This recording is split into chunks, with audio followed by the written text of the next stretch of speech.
shift all ধরে একটি polygon tool নিলাম,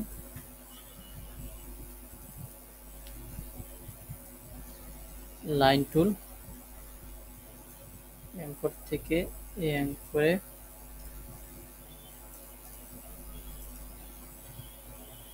অ্যাঙ্কর থেকে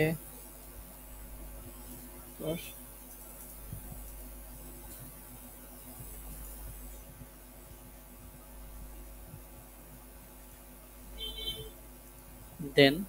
সবগুলো আমরা সিলেক্ট করলাম, সিলেক্ট করে শেপ বিল্ডার টুল,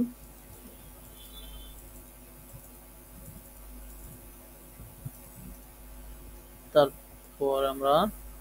এই পাশে এটা আমরা উঠিয়ে এই পাশে বসাই দিলাম, সিলেক্ট করলাম, একটু ঘুরিয়ে দিয়ে আমরা হালকা একটু ছোট করি, শিফট অল একটু ছোট করলাম, দেন এটা হাইড্রোপার টুল থেকে আমরা এই কালারগুলো চুজ করে দিলাম,